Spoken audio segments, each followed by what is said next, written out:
Corona మళ్ళీ విజృంభిస్తోందా అంటే అవుననే మాట వినిపిస్తోంది. 24 గంటల్లో 7 మరణాలు నమోదు కావడం ఇప్పుడు ఆందోళన కలిగిస్తోంది. మరి ముఖ్యంగా కేసుల సంఖ్య 3000 దాటేసింది అంటే అర్థం చేసుకోవచ్చు. ఇక ఆంధ్రప్రదేశ్లోనూ కరోనా డేంజర్ బెల్స్ మోగిస్తోంది. 9కి పైగా కరోనా పాజిటివ్ కేసులు నమోదు కావడం ఆందోళన కలిగిస్తోంది. ఇన్ఫాక్ట్ 9కి పెరిగింది పాజిటివ్ కేసుల సంఖ్య. ఇక ఏలూరు కలెక్టరేట్ లో 4కి పాజిటివ్ గా నిర్ధారణ అయింది. కరోనా పాజిటివ్ గా నిర్ధారణ అయినట్టుగా తెలుస్తోంది. ఇక తెలంగాణలోనూ 3కి చేరింది పాజిటివ్ కేసుల సంఖ్య. ఖమ్మంలోకి కరోనా ఎంట్రీ ఇచ్చింది. దీంతో అక్కడ వైద్య శాఖ అప్రమత్తమైంది. ఇటు దేశవ్యాప్తంగా కరోనా కేసులు రోజు రోజుకి నమోదవడం ఆందోళన కలిగిస్తుందని చెప్పుకోవాలి.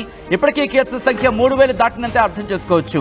దాంతోపాటు వేరియంట్స్ గురించి మాట్లాడుకున్న సందర్భంలో వేరియంట్స్ కి సంబంధించి ఆ ప్రభావం చూపించడం జరుగుతోంది. మరీ ముఖ్యంగా ఇటు కేరళలో 1147 అంటే సుమారుగా 1100కు పైగా కేసులు అక్కడ.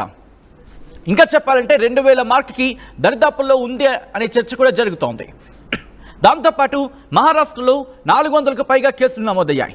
ఢిల్లీ అక్కడ దాదాపుగా 300 కేసులు నమోదయ్యాయి. గుజరాత్లో 223 కేసులు.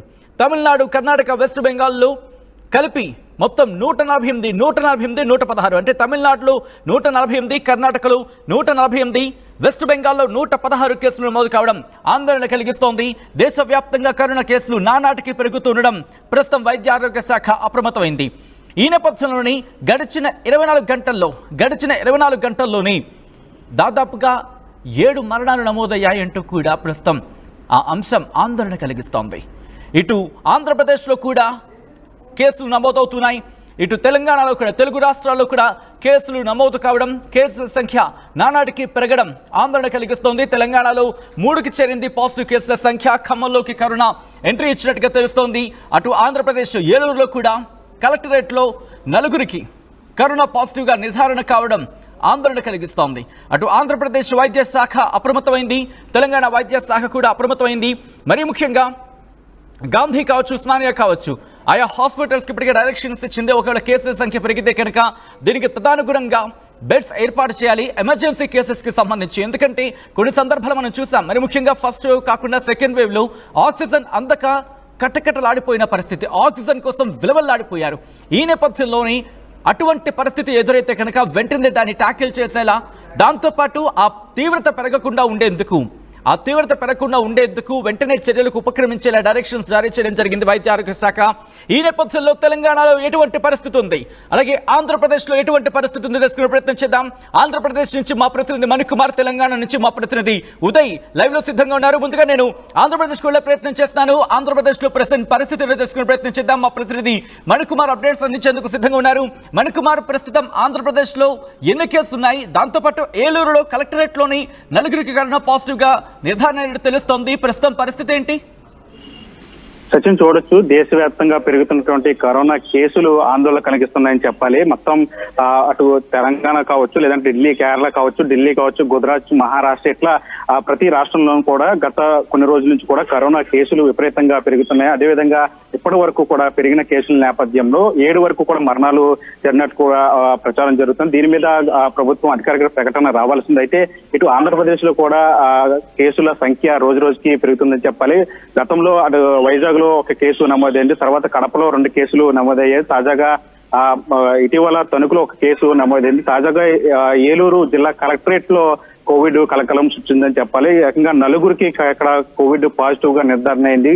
ఏదైతే ప్రతి సోమవారం నిర్వహించేటువంటి పబ్లిక్ గ్రీవెన్స్ సంబంధించినటువంటి అక్కడ పనిచేసే ఒక ఉద్యోగికి కరోనా పాజిటివ్ గా నిర్ధారణ అయింది. అయితే అతనికి పాజిటివ్ నిర్ధారణ అయిన క్రమంలోనే ఈలోపు ఒక్కొక్క 4కి కరోనా సోకినట్లు కూడా తెలుస్తుంది. ఎవరైతే ఆ ఉద్యోగి గ్రీవెన్స్ లో పనిచేసేటువంటి ఉద్యోగికి కోవిడ్ పరీక్ష నిర్వహించిన తర్వాత కరోనా పాజిటివ్ వచ్చిన తర్వాత జిల్లా కలెక్టర్ విట్రచెల్లి ప్రత్యేకంగా దీని మీద దృష్టి పెట్టి మొత్తం జిల్లా కలెక్టర్ లో పనిచేసేటువంటి దాదాపు 80 నుంచి 100 వరకు కూడా అక్కడ ఉద్యోగులు పనిచేసే వాళ్ళందరికీ కూడా కోవిడ్ టెస్టులు నిర్వహించిన నేపథ్యంలో తాజాగా 4కి ఎవరైతే డిఫెన్స్ లో పనిచేసే ఉద్యోగితో మరొక 4కి కోవిడ్ పాజిటివ్ గా నిర్ధారణ. దీంతో మొత్తం జిల్లా యంత్రాంగం అంతా కూడా అలర్ట్ అయింది. వెంటనే ఎవరైతే 4 కరోనా సోకిన వారందరికీ కూడా ప్రస్తుతం హోమ్ ఐసోలేషన్ లో ఉంచి చికిత్స అందిస్తున్నట్టు తెలుస్తుంది. మొత్తం మీద అటు ఆంధ్రప్రదేశ్ లో కరోనా కేసుల సంఖ్య కలకలం లేస్తుందని చెప్పాలి.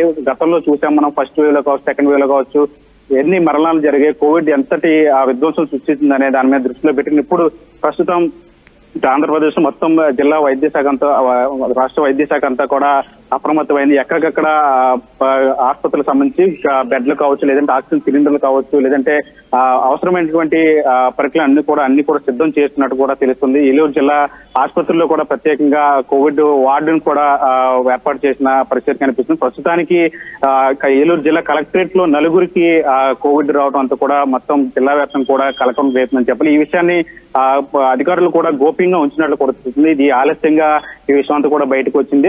కరోనా సృష్టించేటువంటి విధ్వంసం ఎలా ఉంటుందో ప్రత్యేకంగా చెప్పాల్సిన అవసరం ఉంది. ఇలాంటి సమయంలో ప్రభుత్వ అధికారులు ఈ విషయంలో అంటే ప్రజలందరూ వచ్చి ఇక్కడ ఫిర్యాదులు ఇచ్చేటువంటి పబ్లిక్ గ్రీవెన్స్ లో ఈ కరోనా కేసులు రావడం అంటే ఖచ్చితంగా ఇది ఇతరులకు కూడా వ్యాపించే అవకాశం ఉంది. కాబట్టి దీని మీద ఎందుకు అధికారులు అప్రమత్తం చేయలేదు ప్రజలు అనే ఒక విమర్శలు కూడా ఎదురవుతున్నాయి. దీని మీద ప్రస్తుతానికైతే వీళ్ళందరూ కూడా ఎవరైతే కరోనా సోకినటువంటి నలుగురు వ్యక్తులు కూడా ప్రస్తుతం ఐసోలేషన్ లో ఉంచి చికిత్స అందిస్తున్న పరిస్థితి కనిపిస్తుంది. ప్రధానంగా ఏలూరులో గతంలో కూడా రక్తు చిక్కిన వైరస్లతో చాలా ఇబ్బంది పడిన పరిస్థితులు కూడా ఉన్నాయి. ఇప్పుడు కరోనా లాంటి డేంజర్ బెల్స్ ఇప్పుడు ఏలూరు జిల్లా వ్యాప్తంగా కూడా భయాందోళన కలిగిస్తున్న పరిస్థితి. గతంలో కూడా శాంతినగర్ లో ఇద్దరు దంపతులకు కరోనా సోకింది. వారిని విజయవాడ మణిపాల్లో హాస్పిటల్లో ఉంచి చికిత్స అందించారు. అయితే కరోనా ప్రస్తుతానికి ప్రమాదం తప్పిందనుకున్న సమయంలోనే ఇప్పుడు తాజాగా మళ్ళీ ఏకంగా జిల్లా కలెక్టరేట్ లోనే కోవిడ్ కేసులు ఎక్కువ శాతం రావడంతో ఇప్పుడు అంతా కూడా భయాందోళన వ్యక్తం చేస్తున్నారు. ప్రస్తుతం దీని మీద జిల్లా అధికారుల యంత్రాంగం అంతా కూడా అప్రమత్తమైంది. ఎక్కడికక్కడ కోవిడ్ టెస్టులు కావచ్చు, లేదంటే ఆసుపత్రులకు సంబంధించి ఏర్పాట్లు అన్ని కూడా చేస్తున్న పరిస్థితి కనిపిస్తుంది. సచిన్ రైట్ మణికుమార్, ఒక్కసారి మీరు లైన్ లో ఉండే ప్రయత్నం చేయండి. ఆంధ్రప్రదేశ్ నుంచి నేరుగా తెలంగాణకు వెళ్లే ప్రయత్నం చేస్తున్నాను. ఖమ్మంలో కూడా కరోనా ఎంట్రీ ఇచ్చినట్టుగా తెలుస్తోంది. ఈ నేపథ్యంలో వైద్య శాఖ ఎటువంటి జాగ్రత్తలకు, ఎటువంటి చర్యలకు ఉపక్రమించింది తెలుసుకునే ప్రయత్నం చేద్దాం. మా ప్రతినిధి ఉదయ్ అప్డేట్స్ అందించేందుకు సిద్ధంగా ఉన్నారు. ఉదయ్, ఖమ్మంలో ప్రస్తుతం పరిస్థితి ఏంటి? అట్ ద సేమ్ టైం వైద్య ఆరోగ్య శాఖ ఎటువంటి ఏర్పాట్లు చేయడం జరుగుతోంది? కరోనా ఏ స్థాయిలో అక్కడ విజృంభిస్తోంది? మరి ముఖ్యంగా ఎన్ని కేసులు నమోదవడం జరిగింది ఖమ్మంలో? సచిన్, ఉమ్మడి ఖమ్మం జిల్లాలోని భద్రాద్రి కొత్తగూడెం జిల్లా Palvancha Kothagudem thermal power station కర్మాగారంలో గ్రేడ్ 1 ఫోర్మెన్ గా పనిచేస్తున్నటువంటి ఓ వ్యక్తికి కరోనా సోకినట్లు గత కొద్దిసేపు క్రితం మనకు విశ్వసనీయ సమాచారం అవుతుంది. కర్మాగారానికి సంబంధించినటువంటి అనుసంధాన ఆసుపత్రిలో వైద్యులు నిర్వహించినటువంటి పరీక్షల్లో కోవిడ్ పాజిటివ్ గా నిర్ధారణ కావడంతో హుటాహుటిన సదరు బాధితుడిని కూడా వెంటనే పాల్వంచ ప్రభుత్వ ఆసుపత్రికి అయితే తరలించారు. అయితే గతంలో Covid first variant, second variant విజృంభించిన సమయంలో చాలా పెద్ద మొత్తంలో ఆర్టీపీసీఆర్ కిట్స్ కావచ్చు, ర్యాపిడ్ టెస్ట్ కిట్లన్నీ కూడా అప్పట్లో ప్రభుత్వ ఆసుపత్రులకు సరఫరా అయ్యాయి. కానీ ప్రస్తుతం ఎక్కడ కూడా ఆర్టీపీసీఆర్ టెస్టులు కావచ్చు, కోవిడ్ టెస్ట్ చేసేందుకు టెస్ట్ కిట్లు ప్రభుత్వ ఆసుపత్రిలో అందుబాటులో లేకపోవడంతో మరోమారు నిర్ధారించుకునేందుకు చాలా పెద్ద ఎత్తున సమస్య వాటిలని చెప్పుకోవచ్చు. ఇప్పుడైతే కొత్తగూడెం థర్మల్ పవర్ స్టేషన్ కు అనుసంధానంగా ఉన్నటువంటి ఆసుపత్రి వైద్యులు మాత్రం సదరు వ్యక్తికి కోవిడ్ పాజిటివ్ గా అయితే నిర్ధారించారు. అయితే తమ దగ్గర ఉన్నటువంటి టెస్ట్ కిట్ గతంలో కోవిడ్ 1-2 వేరియంట్ల సమయంలో ఆ టెస్ట్ కిట్లను డంప్ చేసుకున్నామని, ప్రస్తుతం ఆ టెస్ట్ కిట్ లో మాత్రం పాజిటివ్ గా తేలిందని, అయితే మరోమారు నిర్ధారణ కోసం పాల్వంచ ప్రభుత్వ ఆసుపత్రికి తరలించామని చెప్పి కేటీపీఎస్ వైద్యులు చెప్తున్నారు. పాల్వంచ ప్రభుత్వ ఆసుపత్రి సూపరింటెండెంట్ కూడా ఆర్టీవీ సంప్రదించింది.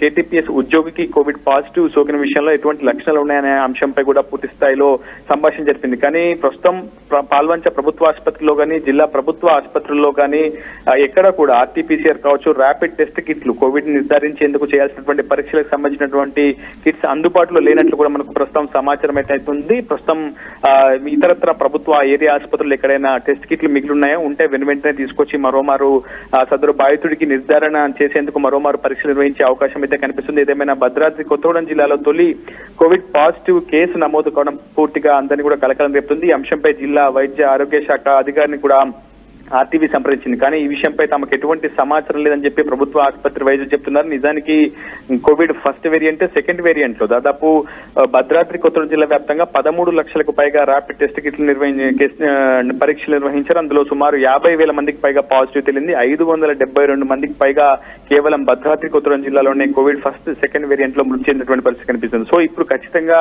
ప్రభుత్వం నిజానికి అప్రమత్తం కావాల్సి ఉంది. ఇప్పటికే కేంద్ర రాష్ట్ర ప్రభుత్వాలుగా కూడా చాలా క్లియర్ కట్ గైడ్ లైన్స్ కూడా విడుదల చేశాయి. జిల్లా వైద్య ఆరోగ్య శాఖ అధికారులతో ఎప్పటికప్పుడు కాన్ఫరెన్స్లు కూడా నిర్వహిస్తున్నాయి. ఖచ్చితంగా ఐసోలేషన్ వార్డులు ఏర్పాటు చేయాలి, ర్యాపిడ్ టెస్టులు కూడా ఎప్పటికప్పుడు అందుబాటులో ఉంచుకోవాలని చెప్పి రాష్ట్ర వైద్య ఆరోగ్య శాఖ కూడా చాలా క్లియర్ కట్ గైడ్ లైన్స్ విడుదల చేసింది. కానీ క్షేత్రస్థాయిలో మాత్రం ఎక్కడా కేసులు నమోదు కాలేదు, ఎందుకు అంత కంగారు పడుతున్నారన్న ఒక అభిప్రాయాన్ని నేరుగా ఒక నిర్లక్ష్యపు వైఖరిని ప్రస్తుతం జిల్లా ప్రభుత్వ వైద్య ఆరోగ్య శాఖ అధికారులు స్పష్టంగా చెప్తున్నటువంటి పరిస్థితి కనిపిస్తుంది. ఇప్పుడు కూడా సదరు లక్షణాలు ఉన్నటువంటి అంటే కోవిడ్ లక్షణాలు ఉన్నటువంటి ఆ బాధితుడు కావచ్చు, కేటీపీఎస్ వైద్యులు ధృవీకరించిన విధంగా కోవిడ్ పాజిటివ్ ఉన్నటువంటి సదరు బాధితుని ఇంకా ఐసోలేషన్ కూడా చేయనటువంటి పరిస్థితి ఉంది. సో ప్రభుత్వ యంత్రాంగం అప్రమత్తం అవ్వాల్సినటువంటి పరిస్థితి ఖచ్చితంగా ఆవశ్యకమైనది చెప్పుకోవాలి. ప్రస్తుతం ఈ అంశంపై జిల్లా కలెక్టర్ కూడా ఆరా తీస్తున్నారు. మరోమారు ర్యాపిడ్ టెస్ట్ కిట్ నిర్వహించి సదరు కేటీపీఎస్ గ్రేడ్ 1 ఫోర్మెన్ గా పనిచేసినటువంటి సదరు కార్మికుడికి మరోమారు కరోనా నిర్ధారణ పరీక్షలు చేయాల్సినటువంటి అవసరం అయితే ఎంతైనా ఉంది. Sachin. Right Uday and Manikumar, thanks for the update. ఇటు 2 తెలుగు రాష్ట్రాల్లో కూడా కరోనా తన ప్రతాపాన్ని చూపిస్తోందా అంటే అవుననే మాట వినిపిస్తోంది. మళ్ళీ కరోనా విజృంభిస్తోందనే చర్చ జోరందుకుంది. 24 గంటల్లో 7 మృతి చెందడం ఆందోళన కలిగిస్తోంది. ప్రస్తుతం దేశవ్యాప్తంగా ఈ కేసుల సంఖ్య 3000 దాటేస్తుంది. ఏపీలో కరోనా డేంజర్ బెల్స్ మోగిస్తోంది. 9కి పైగా కరోనా పాజిటివ్ కేసులు అక్కడ పెరగడం ఆందోళన కలిగిస్తోంది. ఇక ఏలూరు కలెక్టరేట్ లో 4కి కరోనా పాజిటివ్ గా నిర్ధారణ అయింది.